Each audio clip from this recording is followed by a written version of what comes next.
Hello everybody, welcome to the Eternal Patch Breakdown. My name is Pojo, and today we are live talking about changes to various cards. There are a number of new changes as of March 10th, and I wanted to talk about them a little bit and talk about the updates to different setups. There's a couple of interesting new changes, specifically some ones aimed at improving the throne environment, which I think is a pretty good idea considering that there is now another Throne Championship coming up. The Throne Open happening, I believe, around my birthday. We probably won't be participating in that one since that is around my birthday, and I'm going to be spending the weekend playing just a wild number of different games with friends, but I am going to be trying to train up for the Expedition one in April, so I'm excited to get started on that and start figuring out the Expedition meta for that particular setup. It's possible there'll be some new sets or things by then. There could be all sorts of interesting changes going on. I'm really interested to see what happens, but in the meantime, we have some card updates, and yeah, there's a couple of different interesting things happening. So let's talk about all the different changes. We'll go over them in the order of the patch notes, not in the order of the card updates that are listed right here, but I wanted to do this while I had this screen up since it shows the changes visually, and that's always super nice to have. So yeah, we got 12 cards changed, and let's go ahead and talk about them. First up, Bring to Justice is now 1 Justice, Justice, Justice, where it was previously a 0 Justice, Justice, Justice card. Bring to Justice obviously is a pretty powerful option that allows you to just access some like ridiculous nonsense and murder something for good if you have an Aegis, but in combination with Ride and Conclave Smuggler, according to the patch notes, this gave Hoodoo access to really very strong turns 3s and just allowed them to do some pretty ridiculous stuff. I agree with this change. I think that 0 cost is just simply too cheap for removal that it is that effective. Like, if you're playing this as a slow spell, even if it is conditional, like basically you just get the option for free, and you can frequently kill a number of different units at once if you have multiple Bring to Justices in hand, meaning that the card just sort of defines what your early turns look like in tempo decks. Combined with Rhine Conclave Smuggler and other cards that can give you just straight face Aegises, I think Anaya Arctic Sheriff is another one that does something like that. This is something that can be like really hard to sort of bring into line, and it's not like a particularly fun pattern. It's just something that basically gives you power for having an Aegis, which is something that is inherently kind of irritating to your opponent and like inherently not really all that big a deal to you. I think that basing things around whether or not you have a face Aegis really kind of leads to gameplay styles where you are protecting relics really well and they are just not getting interacted with as much, and you're not getting interacted with as much, and that can lead to frustrating environments in general. So Bring to Justice being brought down makes sense to me. At 1, it is still a decent tempo option, and basically just giving them the ability to like use the low cost removal but also like have to actually do something for it. That seems like a great play to me, so I'm pretty into that. All right, next up, Winchest Merchant. Ooh, I like this change. Winchest Merchant was brought up to a 2-3 from a 3-2. It's back down to a 2-2 from a 2-3. I mean, yeah, this is clearly the best, one of the best merchants. Like, it was the best merchant. I don't know why they gave it the additional health in the first place. Like, it was a card that, like, basically did not need to get buffed up when the merchants became, like, the merchant changes happened. Basically, like, it was just too good on rate in general, and the ability to just grab any green card is really handy. So this is clearly something that was very strong in Expedition, and also it's a very strong card in Throne as well. Giving it vulnerability gives it a lot more risk and also makes it like a little bit less of a obvious market choice over all of the other market choices that are available. I think you really want to have a balance between the different market options and make them dependent on which type of decks that you are running. Winchest Merchant is a really good card. As a 2-2, it was a staple in like some of like the very best Ikaria decks in Throne, and like some of the very best other decks in Throne for a long time running. So when it came up to a 2-3, I assumed it was overpowered. I was not playing Throne at the time, but yeah, clearly a pretty ridiculous option. Kroll, Zuma Occultist. When Kroll damages a player, play a unit from the void with cost less than or equal to the damage dealt. Previously had no influence requirement, now has a double shadow influence requirement. So you can't just play a blue deck and grab this card with Oh, I'll think of the name at some point, but I know when to hold them. You can't just pick up the card and immediately get a unit from your void back. You also can't get a unit from your void back on turn 1, which is not particularly meaningful, except for like maybe if you're trying to set up a first turn kill deck. which we may have been trying to do for the last 3 years. So, but yeah, like by and large, like there's not really too many issues with that. It just means that it's not going to deal 1 damage to you on turn 1, which is actually a bonus for Kroll. So yeah, if you're still playing a decently heavy shadow deck, then Kroll is going to be perfectly powerful, and you can still fish it up with no one to hold him or any other type of card. But now the card can't be played in decks that aren't even running shadow, which was something that was happening previously. And while that's kind of a fun thing to do, and it is like generally like a pretty interesting option, I think that like it is generally right to try and restrict this a little bit in terms of what influence you can play, like force people to splash just a little bit of shadow. I think Eternal used to have some early beta cards that function like this, where they were free, effectively free, if you could just do them, and you would play them in like basically every color deck. I don't remember if it was I think it might have been Northwind Herald, but Northwind Herald might still actually be able to do that. But yeah, like there's a difference between free and 0 cost and that kind of thing, and that's something where like basically when decks can really just cheat out colors like this and get really powerful effects that are outside of their color base, it can lead to some pretty unpleasant gameplay.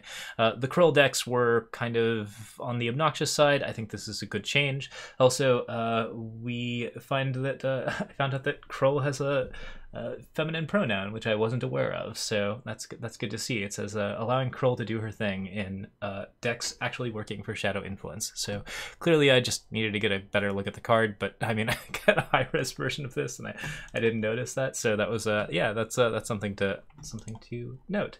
All right, we also have some buffs, and I think all of those are going to be showing up as well. Grand Iron Martyr is no longer a coward, as you can see, but we'll get into that in just a second. Alright, so Braille Solus Apostate.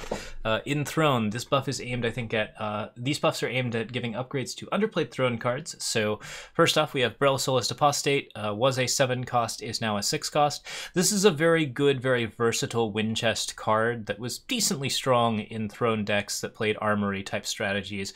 Armory-type strategies have never been, like, the most powerful deck in the format, or very occasionally they have gotten kind of close. Braille Solus Apostate is one of those cards that actually could potentially get them close. The card provides you with a good amount of Warcry, so some good late game advantage. It provides you with an immediate onboard effect. It provides you with a body on board as well, and while all of that is spread out amongst 4/4 weapons and 4/5 bodies, this is still a card that really provides a lot for its cost. At 7, it was something that maybe was a little too expensive for all the different balanced options that it was providing, particularly with those 3 double influence requirements, but at 6, this card is actually maybe something to be reckoned with, and I would keep an eye out for it in Throne Armory decks in the future, or really just Throne Winchest decks in the future, because the card just provides a lot of versatility in what it puts out on the board. I think that's going to be something to keep an eye on. Vargo Redclaw is now a 6/4 instead of a 5/4. Man, that's a value bear. 6/4, so already one of the better statted 4-drops in the game. Has Pledge, so it does something for you if you're in those 3 colors, where it basically just fixes your power a little bit. Not as well as Plunder. I think that Pledge is kind of fundamentally a failed mechanic in terms of like providing the amount of sort of versatility you want in power bases. Like you have to run a lot of pledge cards to sort of get that sort of thing going. So really, while pledge cards help out your deck a lot, typically you're not running them for the pledge anymore. It's just a nice little bonus. I think Plunder has really replaced pledge in terms of like what kind of thing you want to see on a card like that. But it's a 6/4 bear with a fairly relevant early ability, and then it's also can't be killed, and when you're playing harsh rolls and stuff like that, it will be able to damage your opponent for a lot of damage very, very quickly. I think this is a really significant buff, and I think Vargo Redclaw is a pretty important card to be reckoned with at this point, especially with Bring to Justice coming down a little bit. The like sort of like silence options being less available are going to be pretty important, but like a 6/4 bear for 4 and fairly low influence requirements is really not bad at all. This is something that gives you a lot of different things, including a very, very nice clock thanks to that extra attack. So, and of course its low health doesn't matter because the card can't be killed, although by damage of course is certainly allowable. So there are some possibilities for Vargo to get murdered in that way. In any case, kind of an interesting change. Delir's Unwinding is now fast. Yep. Well, that opens up options. Really weird fast options. If you want to play Till Year's Unwinding, now is definitely a better time to do it. I think that there were some decks that really wanted Till Year's Unwind to be fast with Temporal Distortion previously. I don't think that those decks were particularly strong, or that Till Year's Unwinding is a particularly strong card, but like being able to draw 7 new cards at fast spell speed is potentially very dangerous, and also allows you to like basically refresh your hand at the end of a turn when your opponent is tapped out on power. So they get 7 new cards, you get 7 new cards, but your 7 new cards are maybe some like uncounterable nonsense like a weird combo, or maybe you're like trying to set up fire bombs, or yeah, there's a lot of interesting ways that you can sort of make this happen. And if you make it happen at the end of your opponent's turn, then you get to enjoy the benefits before your opponent does, meaning that there's an actual upside to playing Till Year's Unwinding, as opposed to just sort of resetting and then watching your opponent sort of destroy you for resetting. This could actually be one of the more dangerous changes in Throne, but I mean, with the power level of Throne decks, I'm not particularly concerned about it at this point. Tavia, Lethrai Raid Leader, now costs 4 to activate, where it previously cost 5. So yeah, this is a nice little change for elf decks. Basically just gives you a lot more power in those types of decks. Tavia can really overwhelm a board very quickly when activating this ability. Discarding a card once per turn to get a bunch of elves, and then also empowering those elves for a lot of damage, means that this basically becomes a rush card that gives you a lot of nice late game damage. So I've seen Tavia decks in effect before that really work pretty well. This seems like a pretty nice change up to the card to keep it relevant in Throne, and maybe make it a little bit more likely to see an elf deck in particular. I think that unless like elf decks in general become strong, this isn't going to be a major change to Throne, but it's a nice way to sort of enable some stuff like that. We also have a change to Lethrai Soothsayer, which is on the list as well. But first things first on the list, Triumphant Stranger now plays the random stranger at the end of your turn. That's really powerful. I think you can't trigger it twice. Like Triumphant Stranger will not, can't play a random Triumphant Stranger and then trigger another one, because that's the simultaneous effects type thing. It doesn't quite work that way. But nonetheless, this card now provides you with an immediate onboard advantage, and also buffs itself to a 2/2 instantly, which means that if you're playing this card at the end of your turn when your opponent doesn't have anything that they can do about it, you just get like a pretty immediate benefit, and it gets into a pretty scary place pretty fast. Triumphant Stranger gets out of control very, very quickly. I can see this as a reward for 5-color decks now, without even having to run that many strangers. Like, it can just be a 2/2 that makes strangers and becomes bigger over time, and that's perfectly fine, because you're actually getting an extra card that your opponent has to remove, and unless you're playing up against a deck that's running a lot of harsh rules or something like that, then that's probably going to lead to some card advantage for you. Voprex Hope's End now permanently steals units. That's bonkers. That's a really interesting thing to play towards in Dragons. That's also a card that now just 1/1s your opponent, or 2/1s your opponent when played. The enemy player just gets to give you a unit, and then it's gone. And they don't get that unit back, so it is removal. It is a fresh card, and they don't get it back. That's very powerful. That is a really, really strong card, and it's a really, really strong effect to have on an 8/8 Overwhelm. This is sort of the scary Voprex Hope's End that I think everyone was hoping for when the set was out. It is truly terrifying. I fully approve of it. I'm also like super concerned that this will be like part of some interesting like cheat out Voprex decks and not even involve that many dragons. But we'll see, we'll see. Cryptic Master is a 2/2 up from a 1/1. I didn't realize that artifact decks had ever gone out of style, but it does appear that you can now play even more damaging Cryptic Master decks, where you're just running like really, really, really nasty Cryptic Masters. Yeah, I think this card was pretty good before. I think it's very good now. In Throne, it's clearly part of some sort of like relic aggro deck. This was part of the rat decks, and it did just fine there. I don't really think it needed an additional +1/+1, but sure, yeah, seems okay.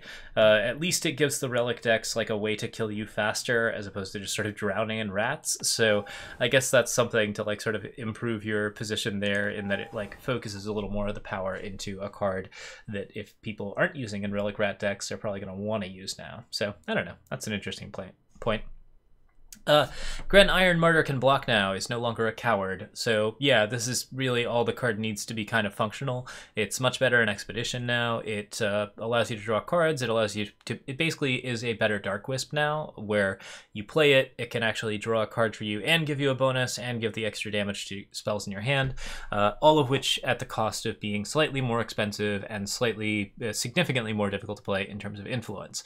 That's really where you want Gren to be. Also, the card is still a Grenadin and Occultist together, so yeah, I don't think the card ever needed to be a coward, so it's perfectly great that the card is no longer a coward. That's a really, really good design change. Lothrai Soothsayer was a 4-drop, is now a 3-drop. That's really interesting. A 2/4 body is pretty good, and Premonition Bolts are also very powerful. I can see this being played pretty heavily in Throne, especially with like decks that like can maybe take advantage of like second sighting or excavating, or like, you know, in some way actually getting the Premonition Bolts to trigger on top of your deck constantly. Another good option for it would be Gerald decks, because Gerald decks both benefit from being able to play more spells and also like give you a draw discard, so you can frequently like play Premonition Bolts, and then like when you don't have Premonition Bolts left, you can attack with your Gerald Ascendings and get even more benefits out of it. So that's super cool. Really, really nice change. Well, I mean, it's a very, very powerful card at the very least. I'm curious to see exactly how well it performs in Throne, but that is something to be a bit more exciting about. So, all right. Yeah, so there are also a couple of fixes. Grand Suppressor no longer suppresses Amplify. Roos Warbeast can't apply its buff to itself, so apparently it was able to die and then give itself Destiny and shuffle itself back into the deck, which it's not supposed to do. Scrap Hound is now a dog in addition to a Grenadin, which is just a cute sort of little adjustment that makes it a little more relevant in... It doesn't actually change anything mechanically, but it makes it a little more flavor relevant in Draft, where the card is actually quite good and is part of many Grenadin decks, and there are a lot of Grenadin animals in Draft. It's kind of a good first impression thing. Adjusted Inoa Elevator Overseer to grant its power before its other thing. I can't remember what Inoa Elevator Overseer does at this point. But yeah, like, you know, just minor bug fixes and simple changes. For some reason, the link is broken on this one too, so I'd have to actually go look up what I know it does. And finally, Midchief Salus's Amplify ability now works correctly with Jetpack and other effects that prevent playing spells. So if you amplify and you're prevented from playing spells by like a Scourge of Frostome, Midchief Salus will not play Song of War, which is a card that is actually a spell. But apparently it was previously doing that, so minor bug fixes. Yeah, and all of that is leading up to the Stormbreak Throne Open, running March 26th to 28th, and the official coverage will be on March 28th, which that's right after our birthday, so we'll see if we do like a cursory sort of investment in it, but I think more likely we're going to hold off until the Expedition Open, because I'm pretty excited about it. But if you didn't know, Direwolf has announced yet another $100,000 prize pool. There is a bunch of there's a slightly new structure to the tournament format, so like lots of good stuff happening there, and it looks like the game is going to be supported for at least the next year, as per usual. I firmly expect there to be more sets and more cool things happening this year. I am pretty excited for the future of Eternal, even if the current like last week or two has been becoming completely absorbed by Valheim. But yeah, we are definitely like going to be getting back into Eternal around the Expedition time and playing a lot more with it. And in the meantime, really happy to see all of these cool changes to Throne cards. Makes me want to play some interesting decks with Lothrai Soothsayer and Voprex, and maybe do some Greed Dragoning. So we'll see if we can get into that.